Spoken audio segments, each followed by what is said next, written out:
What's up, guys? For today's week so far, once again, looking at another Warhammer video, looking at Old Man Lore, the Imperial Guard. I do know a bit about the Imperial Guard. I mean, clearly that they're part of the Imperium, first of all, and they are a huge abundance of manpower from all the different Imperium worlds, special type of divisions of the Imperial Guard, and also you have your standard issue guardsmen with their las gun and what have you, but. In hindsight, they're mostly cannon fodder, um, but they try their best, despite their lasgun being extremely powerful in relative terms. But in the Warhammer universe, it is basically just a flashlight. It doesn't do jack shit. That's why they just have a sheer shit ton of troops in every battle. So I'm definitely excited to see a little bit more in-depth look at the Imperial Guard and get a little bit more info about them. Like always, please check out the original video in the description. Make sure to show them some love. If you guys enjoy my content, if you guys enjoy reactions, please don't forget to like and subscribe. Let's get to it.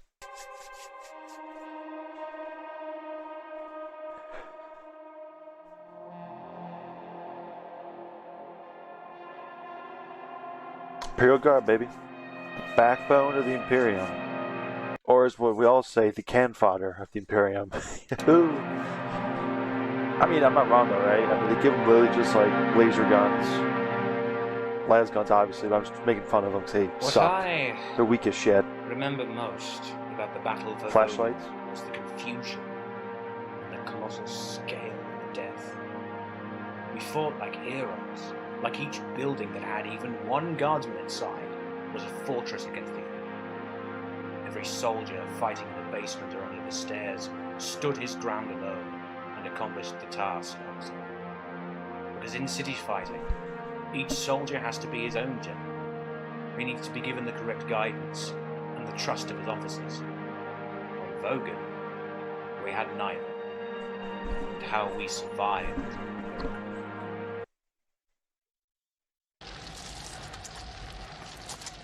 Well, that's great. That's just fucking great, man. Now what the fuck are we supposed to do? We're some real fruity shit now, man. Finished. dude.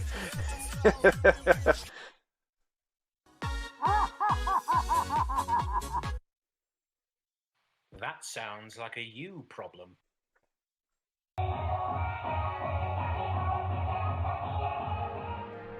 From the sands of Talern to the jungles of Katachan, to Terra itself and beyond, there are a myriad of planets within the Imperium that are as different as night and day. From worlds that still have tribal huts as the largest structures, to massive cities that span the entirety That's of so the cool, planet. man. Every planet, moon, and even the larger rocks that fall under the auspice of Imperial authority have one thing in common. They all contribute in one way or another to the Imperial Guard. The Imperial Guard is titanic in scope, drawing from almost every inhabited area of the Imperium, and will almost always be found front and center in any engagement. In every tale of war that the Imperium fights in, the Guard is there, carrying their mass-produced weaponry that is only ever useful in seemingly endless volleys. There is so much about the Guard that is simply taken for granted by many of us who enjoy this setting, but I love the Guard. While stories of the Space Marines Can't like the las gun blow a hole through like a cement wall or something? Like they're so powerful, but in the Warhammer they're just so weak. are glorious, and Crazy. the Sisters of Battle are incredible, while the Titans of the Legio Titanica are as awe-inspiring as the Assassinorum is terrifying. None of them hold the place in my heart that the Guard does. In fact, in so many instances I find the stories of the stock standard Guardsmen to be the centerpiece in my mind when it comes to the horrors and glories of the 41st millennium, and the 42nd, and the 30th for that matter. They add an insight that is much needed. The Guardsman is not a figure clad in armor that is nearly impervious. Their weapons are not ancient relics attended to by doting serfs. Their stories do not span the centuries, but are often snuffed out without note or even at times a second glance. The stories of the simple Guardsmen are those of humanity itself, facing the horrors and hope that come with life in the Imperium. Like most matters in 40k, the subject gets more complicated the more you look at it. As I stated, Guardsmen are drawn from every walk of life, from tribal warriors to spire noble aristocrats. The Imperial Guard was reforged from what was left of the Imperial Army, which itself fought in the Great The Crusade. lore of this universe is The just so origins beautiful, of the man. Imperial Army came from the Unification Wars, in the form of the warriors known as the Genos. One example in the lore is that of the Geno 5-2 Chiliad. It's a pretty The cool highest fit. rank of the 5-2 was known as the Uxors. Women who had a unique sort of psychic gift, but were still considered weak psychers. These women would have their ovaries removed. What the fuck? Welcome to the Grimdark before the Grimdark. And Pardon? the warriors of the Geno would be created from the strongest established martial lines available. What that helps with. While Okay. someone could join the Geno from outside of it. In fact, there was a rank for non-bloodline members of the 5-2 itself. The stock standard soldier's mother was at times his or her commander. It goes without saying that a unit like this would most likely not be allowed in the current state of the Imperium. But during the days of the Great Crusade, it was a common thing. These so-called Strife Epoch regiments fought alongside the Thunder Warriors, retaking Terra itself. And at some point these regiments, oftentimes called the Old Hundred, were taken with the Emperor on the Great Crusade. During the Great Crusade, the Space Marines Legion served as the primary driving force behind humanity's retaking of the stars. And although the fighting forces of the Imperium continued to swell in terms of size, the human soldiers themselves were only able to watch from the sidelines. During the early stages of the Crusade, the Astartes were the only ones to take planet after planet. Makes But sense. as the spread of the They're forced to Imperium reckon began, with. it became quickly non-feasible. The Astartes could simply never be in so many places at once. And they have so many Drawn from forces the too. newly conquered worlds as well as Terra itself, the Exertus Imperialis was formed with the surging billions of troops, staff, logistics specialists, naval crew, and support staff. From within this organization rose the precursor of what is now known as the Departamento Menatorum, the Corps Logisticae. Considered controversial at the time, but completely expected in the current age of the Imperium, the Corps Logisticae surveyed and calculated the capabilities of a planet in terms of resources, population, technological level, and other capabilities. And all of this was done to assign a specific tax to the planet and its inhabitants. Yes, and if I don't pay up, I'll go to jail for tax I evasion. love this one. I love this. I'm crazy enough to take on Batman, but the IRS, no, Thank you. This tax, known as the Imperial Tithe, was Love assigned to every world Joker's regardless so of iconic, population or any other factors. Every tithe contained within it the required amount of supplies that would be sent out from the planet itself to the wider Imperium, from food to cloth, tanks to body armor. And in this tithe was a requirement for a certain amount of trained manpower. Oh Young no. people from all over the globe are joining up to fight for the future. I'm doing my part. I'm doing my part. I'm doing my part. There's a little kid. I'm doing my Yeah, part. there he is. This manpower was taken from the planet and forged en masse into the Imperial Basically, Warhammer summed up. I'm doing my Imperial parts. Army. Get sent Before to long, it was a common thing for fight the some of the orcs legions and to just fight get alongside hit just for Imperial this Army behemoth regiments, of a placing green most of beast the to get army torn in under half. the direct Sounds command great, of the dude. Primarchs Doing my part. themselves. But after the outbreak of the Horus Heresy, it became clear that the decision had been made in error. Out of the entire Imperial Army, close to half defected alongside their traitorous Primarchs. While the Horus Heresy was a disaster for the entirety of the Imperium, the plight of the army was one that was even worse. On both sides of the war, waves of humanity were slaughtered, partially due to absolute necessity, but also due to the inability of the human soldiers to both stand up with and against the power of the legions. There are no records that state the amount of loyalist or traitor dead, but the number stretches far into the billions on both sides. In fact, if we were to look at the battles involving the army during the heresy and subject them to our own modern-day standards, Rogel Dorn would have been stripped of command and put on trial. Titanic amounts of soldiers were driven past the point of exhaustion or simply used as cannon fodder in ways that would make the Death Corps of Krieg so excited to describe them I'd have to age-restrict this Foxcast. Wow. It is not to say that in any way Rogel Dorn was incompetent or heartless in the employment of the standard humans, but the regular humans were simply not able to compete in any way with the assembled might of the legions that bore down on them. Well, To no be shit. honest, this was a very common thing. Human worlds that had resisted the Imperium would be met with the If you want to see a simpler example of this, you can even put the Spartans from Halo.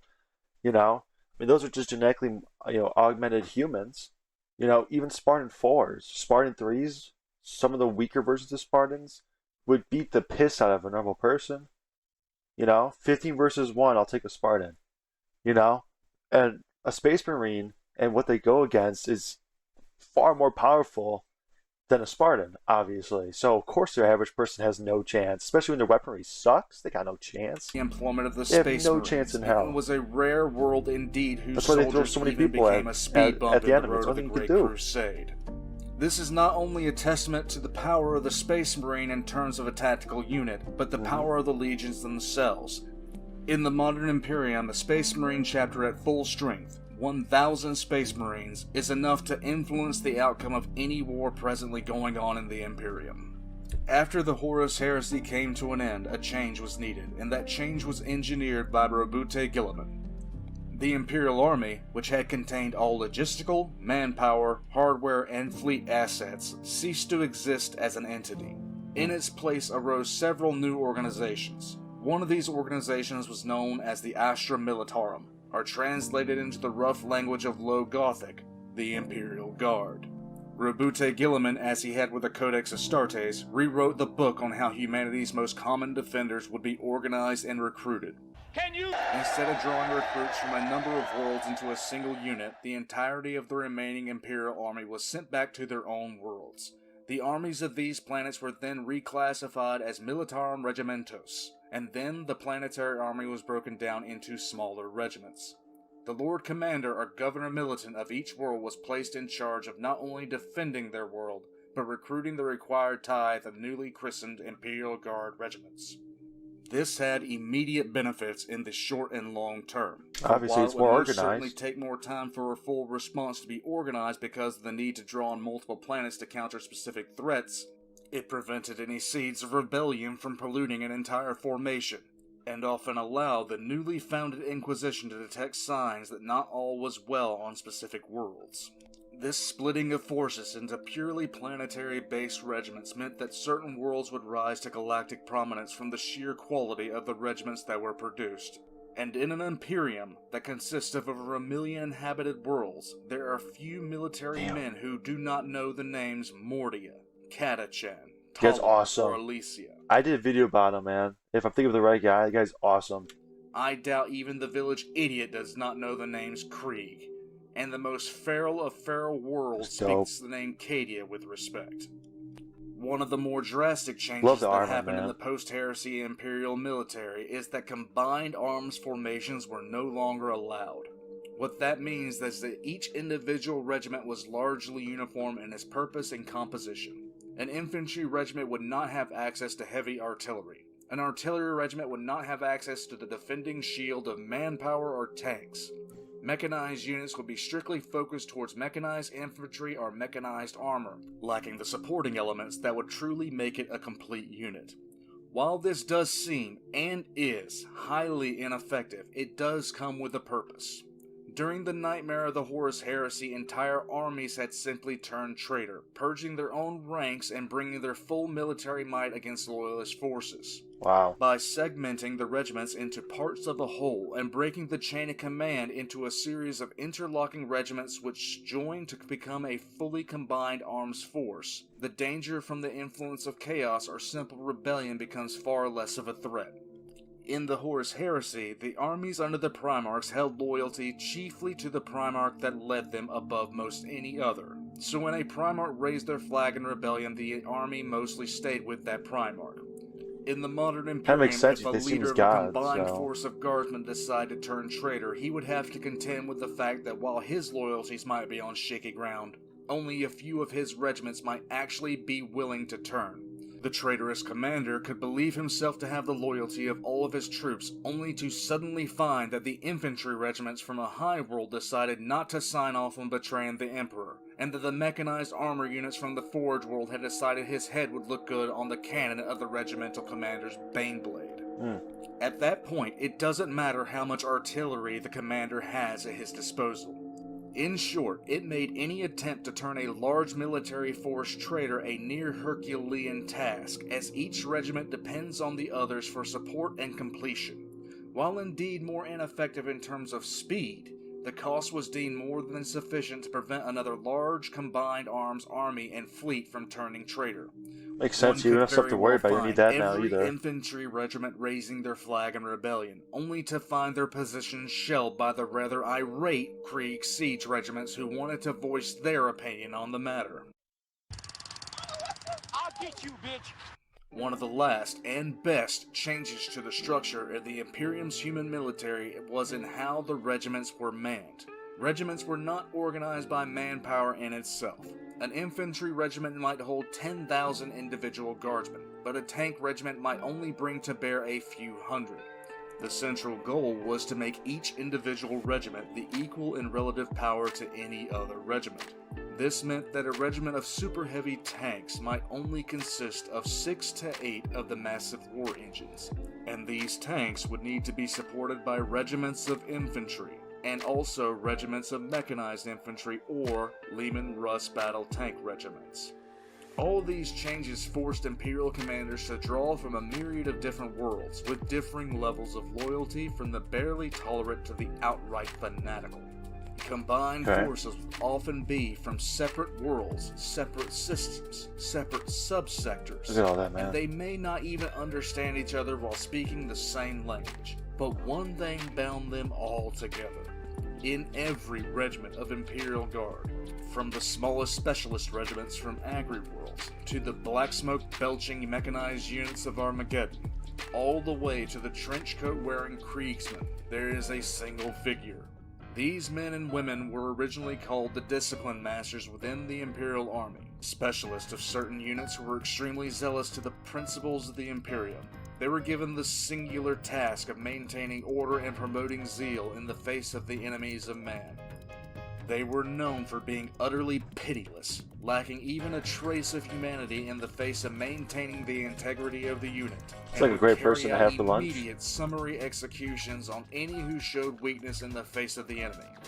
These discipline masters would carry a ceremonial scythe, which was used to publicly execute, to simply drive home a point. Robute Gilliman took this initial idea and turbocharged it, founding the training grounds that would produce the most feared and fearless of any of the forces of the Guard. Doesn't sound like great, the though. Officio Perfectus, or in Low Gothic, the Commissariat. Commissars are recruited specifically from orphans whose parents have died serving the Imperium, or from specialized orphanages run by the Imperial Ecclesiarchy. Every regiment has one of these figures, who constantly watch the men and women under their charge. There are few in the chain of command who are safe from the attentions of a commissar, and more than one staff meeting has been halted to clear a body of an officer who displayed what equated to disloyalty or cowardice in front of the regimental commissar. It's like Darth Vader type shit, man. I don't like you. Dad, you failed me. Dad. Indeed, it took considerable time for many leaders to accept Keep people in what line, at I first guess, glance man. would appear to be the outright neutering of the Imperial Army. Jeez. But those changes have stood the test of time. The Astartes claim to be the shield of humanity, but those claims are more arrogance than truth, for a shield is seldom a bright and shining thing. No, the Astartes are the sword of humanity. For when they strike, they inflict brutal and lethal damage, and every tactic they employ resembles nothing more or less than a weapon aimed at the heart of the enemies of man.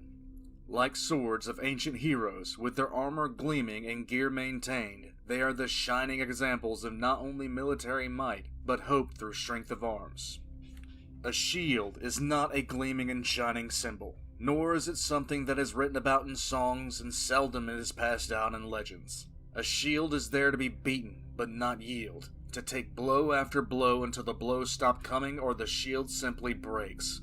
The shield bears the scars of strikes that would kill, is pierced by arrows and the tips of blades. A shield is bent and battered by mace and cudgel. It is an ugly thing sometimes, and it is a wonder that a shield can sometimes withstand the abuse and weathering that is unleashed upon That's it. the guardsman, man. With every strike against his face, Whew. chips fly away, sections are broken, Kriegs look so the metal cool, is man. dented. It is not there to be the shining example. It isn't there to be the celebrated icon. It is there to protect and nothing more.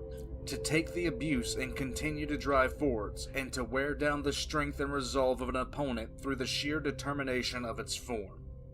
Even in victory, it bears scars of a lethal nature, and in defeat, it is shattered beyond repair. If a warrior's sword breaks, it is an ill omen, a sign that disaster will soon come to him, the loss of a true companion that has won them victory after victory.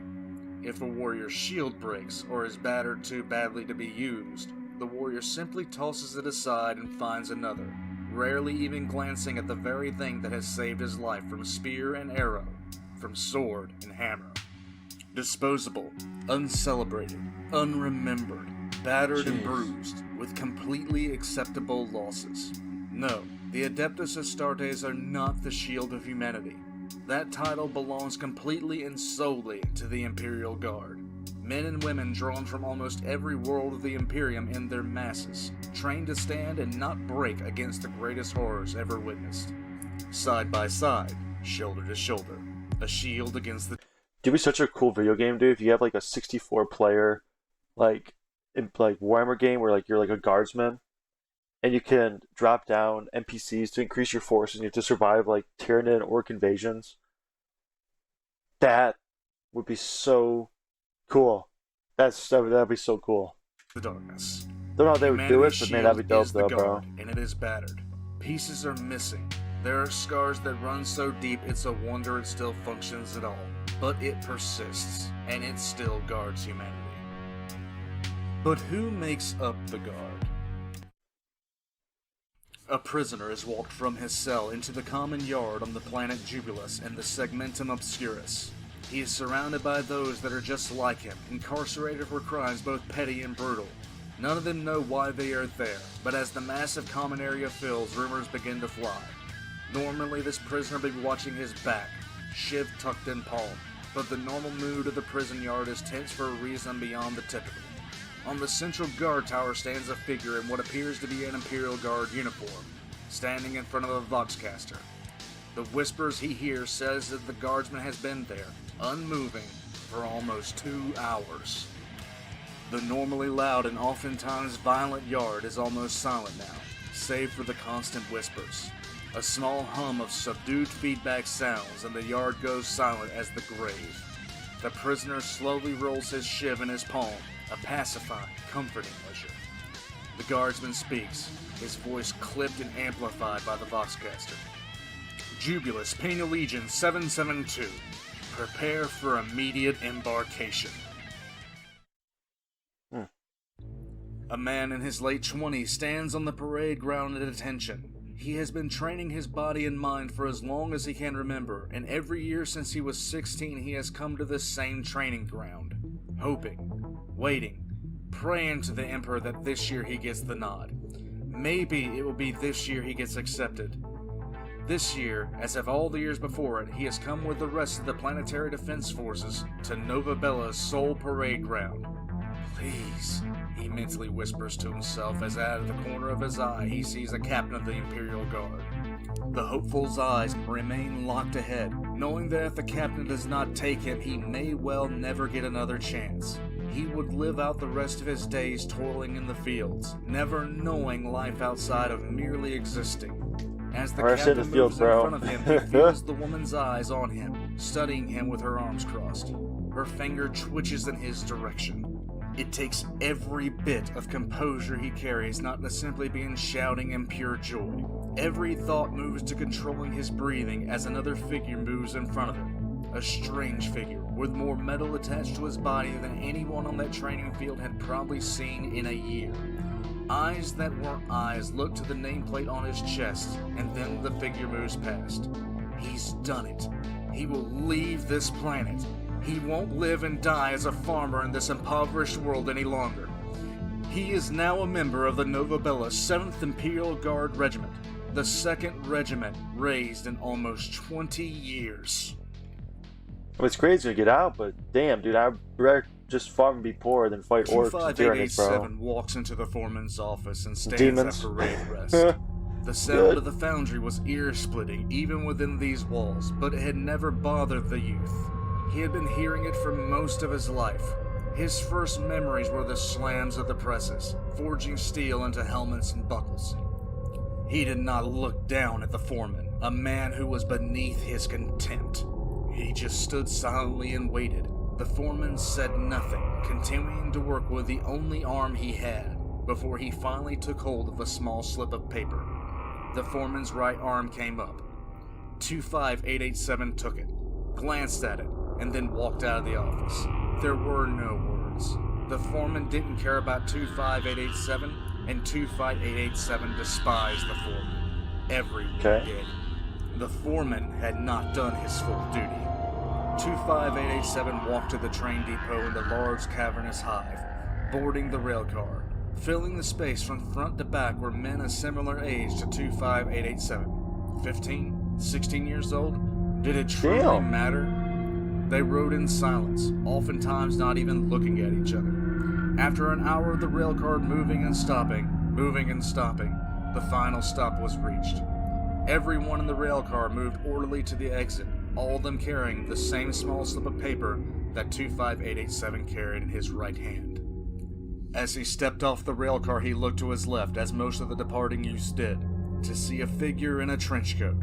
The youth felt at ease, seeing the stack of papers in the hand of the figure. As he closed in, the head of the man in the trench coat turned towards him. Twin glass plates hit his eyes, as a thick mask obscured his features. 25887 handed him the paper his foreman had given him. An hour later, 25887 slowly drew a similar mask up and over his head, and then breathed in hard as he had been instructed. The soft click of his respirator activating was the only thing that day that brought the twinge of a smile to his face. No, he wouldn't be like the foreman, having failed his duty to the Emperor. He would fight and die for the Emperor, for Krieg. So cool. She was dumbstruck and glanced around at her friends that stood around her. Had she heard right? Judging by their shocked faces, she actually had. But the grin on the sergeant's face was unmistakable. As the realization set in, the cheers began, but she alone walked a few steps and pressed her hand against the side of a Lehman Russ tank that had come off the factory line no less than an hour ago. Slowly she slid her fingers along the weld that bonded two plates of armor, a weld that still bore the heat of her torch. She had made this tank, her and her crew, and now they would be granted the opportunity to ride her into battle, not in some test run, but with banners and guns blazing, to represent the Steel Legion of Armageddon. A dream. So they build their own tanks? I thought they have like factory workers to build tanks and him, someone else asking him a operates them. single question. He stared Just back not? at the priest with eyes clouded with tears of absolute zealous devotion. The crowd hushed, his family behind him silenced as he looked into the priest's eyes. The air outside was cold, but he felt like he was on fire, his love of the Emperor threatening to overtake him. The silence hung for a few moments, and the priest's face changed from one of thunderous oration to almost a grandfatherly visage, slowly spreading his arms out as if to embrace it. Yes! His voice broke with zeal as he looked into the priest's eyes. I will serve! The priest motioned to him, his palm up, open. This brother will serve. Who else among you will give to the Emperor who has given so much to us? Who else will wear the blessed mask of St. Drusus? The mostly silent crowd suddenly erupted into a thunder of voices, hands flying up to offer their lives in devotion, even as the newest member of the Macabrian Janissaries was mobbed with adoration for his devotion. Join the army, they said. Do cool training, they said. Wake up at 4:30 in the fucking morning for a 12-mile ruck march, they said. Hoo-ah! The guard is made up of mothers, fathers, sons, and daughters. Oh, that's perfect. From poverty to nobility, from agri-world farmers to high-spired nobles, to underhive gangers. From tribesmen to whom a lighter is almost magical, and to those of civilized world where technology is second-hand. From the saint to the most vile sinner and everywhere in between, you will find the guardsmen of the Imperial Guard. They run the gamut from those who simply have no other choice, to those who want to escape the mundane life they lead, all the way to the men and women who live on purely martial worlds. Then, of course, there are the religious fanatics, who simply want to live and die for their god, the Emperor of mankind.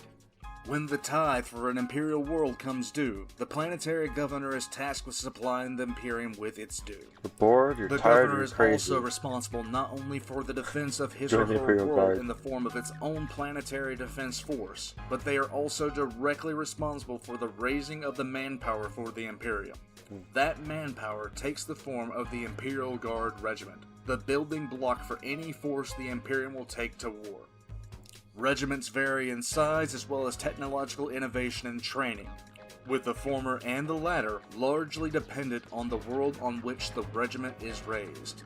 No two regiments from different worlds are ever going to be the same, and while that might seem strange to consider, it is also by pure design. It is uncommon, to say the least, that when the Imperium raises an army, that all the regiments that make up the army will come from the same planet, or in some cases even from the same system. For example, during the reclamation of Cathar, the bulk of the infantry was made up of regiments from Vedanakan and Kiradadan, as well as specialists from Janus. The tank regiments involved in the action were exclusively from the world of Hadrius Rift, and making up the mechanized troops were the men and women of Cadia. This is typical for most Imperial armies, where troops from differing worlds are put together to wage war.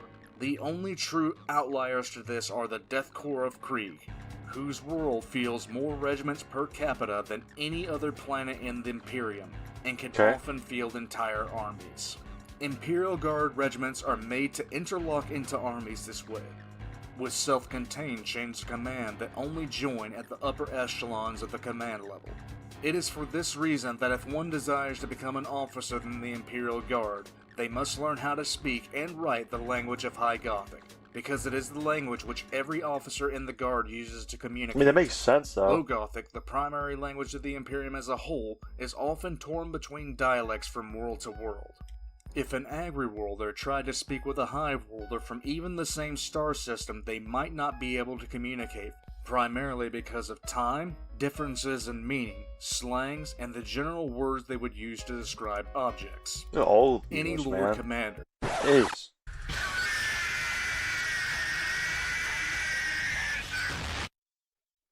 Okay. Yeah, you better say sorry. Tasked with assembling an army is going to consider these things, but they are also going to think about something far more basic than just fitting specific regiment types into spots to fill out his forces. One of the greatest strengths in the Guard is its pure flexibility. There are over 1 million planets in the modern Imperium of Man that run a full gambit of technological and ecological varieties. If a commander was given proper time to prepare an army to invade a planetary system where the majority of the populated worlds and defenses were in mountainous areas with narrow passes with low oxygen and temperature and extremely low light sources, the commander could tailor build his army to effectively combat the enemy directly, drawing regiments from worlds that specialize in producing highly effective mountaineer corps to fill out his infantry, while doing the same for other positions within the scope of his command. In fact, given ample time, an Imperial Guard commander pulling the right strings could put together an army that would directly counter the strengths and weaknesses of an attacker or a defender.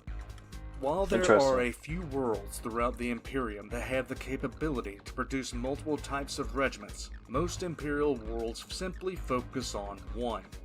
For instance, while Krieg Become fields efficient in one almost specific every thing, so single multiple type of masters regiment in from mechanized to motorized, from artillery to tank and infantry, sappers to heavy assault. Another planet called Kanak only raises regiments of shock assault infantry troopers.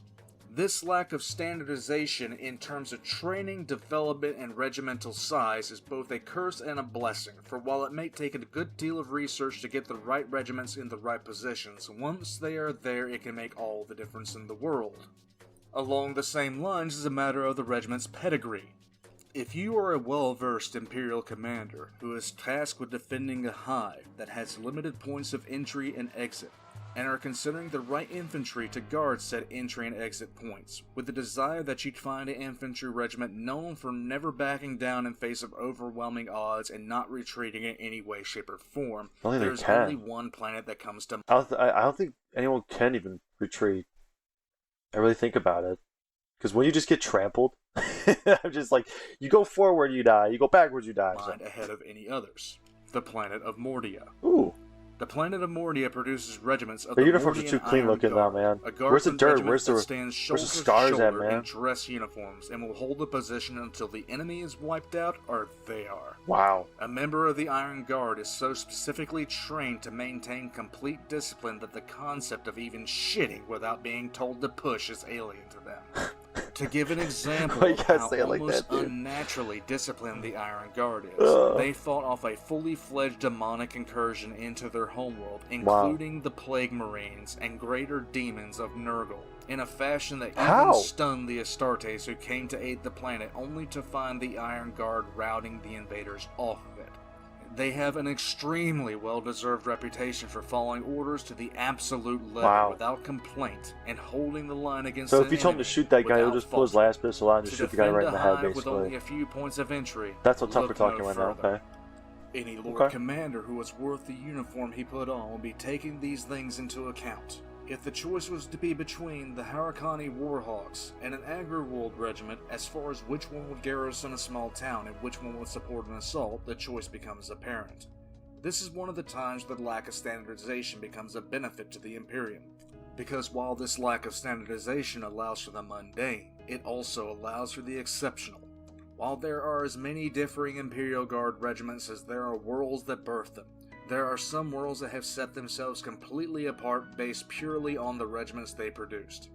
Worlds such as Catachan, with its famous jungle fighters, often So shouldn't it called work upon right when in the entire head, world point is rich blank? with thick jungle and plenty So of orcs cool. to kill. Worlds like Krieg, whose dour and unflinching deathcore have broken sieges that have lasted years. Worlds like Cadia, who have defended their homeworld against siege after intense Cadia. siege, and whose uniform and style has been copied on worlds uncountable. Worlds such as these have nothing in common, save a martial lineage that has been channeled. These regiments and their specialization is yet another side effect of the lack of standardization that actually benefits humanity. But as I have stated, there are massive drawbacks to the Astra Militarum. One blatant flaw is the very same lack of standardization in the quality and caliber of the troops. What are you looking at, ass? Nothing, sir. You plotting on me, boy? Oh my gosh. More than a few regiments have simply been wiped out because they were unprepared to deal with the forces they were up against, or simply turned Figured this would traitor in happen, the though. face of the horror of chaos. This is why the commissars exist, to literally make these troops who would turn tail and run stand and fight, and they typically do this by making the guardsmen fear the commissar more than the enemy. The largest drawback in my mind, and one that explains quite a lot about the state of the Imperium in the 41st and 42nd millennium, is that when one simply draws manpower from a large pool of worlds to train an army, it becomes more efficient in one regard over all others: paperwork. The largest organization in the Imperium is the Adeptus Administratum, and that is for a reason. Forming an army from scratch and training it, equipping it, and transporting it is far less consuming in terms of both organization, time, and effort. One of the reasons the Imperium's bureaucracy is so buried behind mountains of paper. Dude, I thought that gun was coming out of his head for a minute, bro. I was looking at him like, what the? Is the guard itself. Wouldn't shock It me, is though. far easier to handle the bureaucracy Head and gun. logistics of one it? singular army Nah, it's than not. to handle 50 That'd be regiments funny, that though, all bro. have their own standalone requirements. Press a button, and just needs. gun comes out from his head. It is the lack of standardization that makes this Ugh. process even more time-consuming, because each individual guard regiment will have its own specific needs that fall outside the norm regularly. It is the very nature of the guard that makes it so hard to assemble.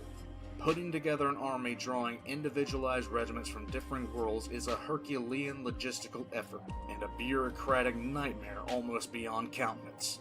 Take our own real world into consideration.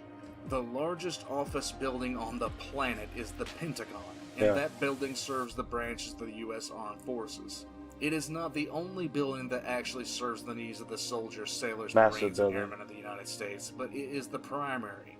Now simply take the Pentagon itself and Massive. copy it 1,000,000 times over, and then multiply that by the amount of regiments raised from a typical world in the Imperium. The Wow. logistics and bureaucracy quickly spiral out of control. The Astra Militarum is a bureaucratic nightmare. And this being the nightmare that it is leads me to believe that the Imperial Guard was not going to be the finished product. There was going to be refinement done by Roboute Guilliman before he was interred due to his wounds suffered. Even the most incompetent administrator would understand that breaking regiments down into their base forms and then using them in the manner that the Imperial Guard does would lead to a massive series of backlogs using military requisition and any other kind of supply request or allocations. Each Imperial Guard regiment has very specific needs. Each one of them has different technology levels, and why would you give a shock assault troop from Kanar a shipment of long lasses? They use knives, and I'm not even sure the troops of Kanar actually understand what a las gun is or how it operates. Yeah. The same could be said about the Just Harakani Warhawks. point it and click What that use trigger, would they and have it for goes zap standard zap. flak armor? That's, They use that's armor what you explain to tailor-made them. for their grav Point, shields to click, function pow. as drop troopers. What use would they have for standard Imperial Guard flak jackets? Once it's done, With just that start equipment stabbing. in mind, if one were to take an image of the guardsmen, what would they see? What gear would the standard infantry guardsmen have? What weapons? Most Imperial Guard regiments make use of the M35 Galaxy pattern las gun, and have for the last 5,000 years. Easy to maneuver and to maintain, and not You think they would requiring update it, ammunition man. save for a few power cells that can be recharged. A single shot from a las gun is capable of blasting a limb clean off a human body, and it often does. It is a laser Wow. weapon, firing a beam of intense heat at pinpoint accuracy. That also has a lug to mount bayonets for close quarters combat. There are many variations to this weapon, but it has its drawbacks. The first and most glaring is the lack of capability against armored targets, and even the very skin of some Xenos. Largely ineffective outside of mass volleys against such Impressive targets, for a the flashlight. lasgun has been nicknamed the Flashlight by certain members of the 40k community. The standard guardsman will wear a flak jacket of what equates to Kevlar, leaving them free to maneuver. But again, this armor, against the threats that the guardsmen will typically face, is often woefully insignificant, as it will not stop the brutal punch of a plasma rifle, Probably mostly for nor the shrapnel, though. monomolecular edge of an Eldar sword. They will also carry then a stop combat being in a knife, specific round, basic play more medical shrapnel. supplies, and a copy of the Why Imperial not? Infantryman's Uplifting Primer, which is a book that if you mess up or write in it, the commissar of the regiment will shoot you. And the last bit of required kit that every guardsman of the Imperium should always have on them is the most powerful weapon to ever be constructed. The 970 Entrenching Tool.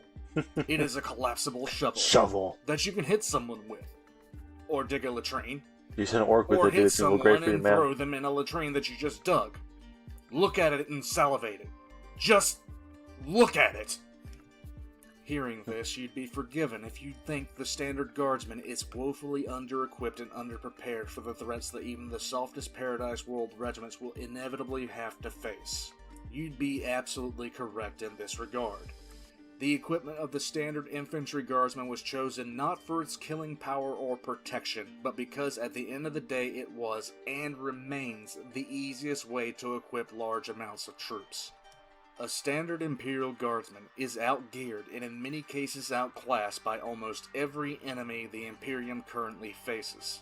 From the brutish orc who charges headlong into volleys of lasgun fire, to the Eldar Warp Spider who dances in and out of visibility. All the way to the Necron Warrior, whose Gauss weaponry Necrons is don't a mess threat around, to bro. even the most heavily armored of tanks. The stock standard Imperial Guardsman is almost laughably outmatched, and I haven't even begun to mention Chaos Marines or the Tyranids. In fact, it is a common thing for the enemies of the Imperium to underestimate the Guard, because the sheer disparity of power is so blatant at times it's often painful to witness. In the Eldar, the Guard fights opponents who have centuries, if not millennia, of combat experience compared to your typical Guardsman's experience of less than 5 years. Jeez The Louise. Guard is frequently outnumbered by Orc warbands, sometimes by a magnitude of 5 to 1, and in their some imagination, cases too. upwards You of can't 20 forget that. to 1. Your Imagination was standard crazy, dude. infantry guardsman is Can't asked to believe. face down Chaos warbands with Ugh. Traitor Astartes, who, like their loyalist counterparts, outstrip them in every way. They must conquer the primary fear that comes with wave after wave of monstrosities that would devour them wholesale in the Tyranids. And against every other enemy of man, the Guard finds itself struggling to keep up against opponents mystical or mighty in nature, where defeat means death, and often so much worse. Against such horrors, what could any guardsman reliably say that would matter? Well, I have an idea. Lady, I'm afraid I'm going to have to ask you to leave the store. Who the hell are you? Name's Ash. Housewares. Says the price tag on his gun too. 10,000 years, you fucking pussies! That's right, for 10,000 years the Imperial Guard has been taking the best that anyone could throw and repaying it in kind. Failbadon the Shitstain needed 13 separate tries to get his unstoppable armies past Cadia, and the only way he finally managed to do it because he was throwing a temper tantrum because a bunch of mortals with bargain bin equipment kept on shooting his precious greater demons and making them cry. For all the shit that constantly gets taught by traitor Astartes, they sure do get their shit rammed in on a regular basis by people who can't even pierce their armor with their primary weapons.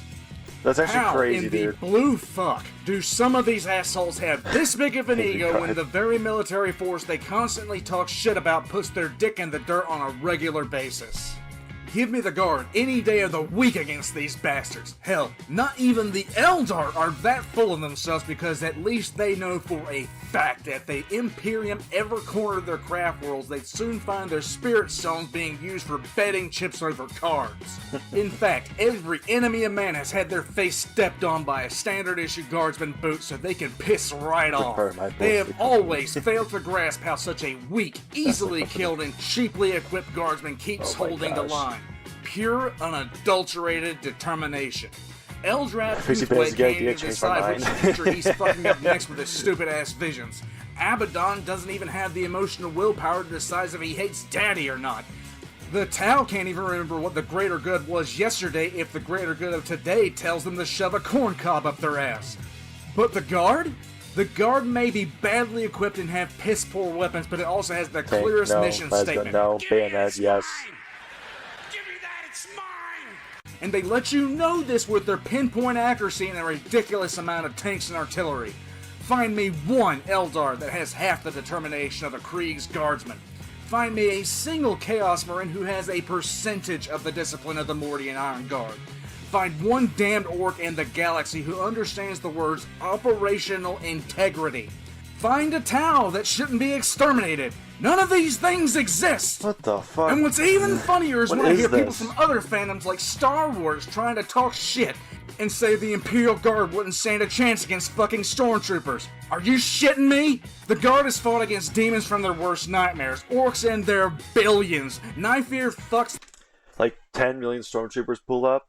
Guardsmen just snap their fingers. 10 billion times 60. Guardsmen just pull up. Yeah, no. 10 on 10, I give it to the stormtroopers. They're just better. But there's just so many people in the Imperium, man. There's just too many. Like, you can't stop them. There's too many.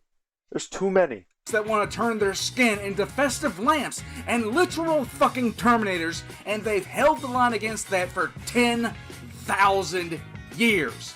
Yeah. The most elite stormtroopers in the Star Wars Empire lost a fight to the death with Teddy fucking Rumskin and Alright, buddy. Calm down here a little bit. Calm down, alright? It's plot. It's plot. the Berenstein Plot. Bears. The Plot. fuck are they gonna do? If a guard regiment lost to fucking Ewoks like the most elite troops Palpatine had, they'll be fucking lucky if the Inquisition didn't blow up their home planet to erase the shame of them Honestly, having they could have blown up existed the planet and though. sharing the Oh, same there's a moon, species. but- Fighting stormtroopers would be like the damn vacation for the guard. What are we fighting? People in eggshell white armor with weaponry comparable to our own? Fucking jackpot! We're going to Space Vegas! And that was a DBZ abridged reference! And that, my friends, is the Imperial Guard. Untold billions, if not trillions of soldiers equipped in bargain bin armor and weapons, fighting tooth and nail against forces completely undeserving of the ego they have, Imperial and Guard. winning. That is the Imperial Guard, a group of men and women so completely dedicated to the survival of humanity they have continued to hold the line for 10,000 years against every odd thrown against them. All hail the good old IG. That was awesome, man. I love how he just like makes his videos, puts like a bunch of like funny little stuff, in there, like little references and stuff. I absolutely love it. But yeah, that's great. The definitely is a little more in depth, and it definitely helped learn a little bit more about the Guardsmen and the Imperium as a whole, which was great. But yeah, it was a great video all around. I enjoyed it. If you guys want to check him out, please do. He'll be in the description. Does phenomenal work. Does a great job with his content. His personality is phenomenal. If you guys enjoy my content, if you guys enjoy my reactions, please don't forget to like and subscribe. I'll see you guys in the next one. Take it easy.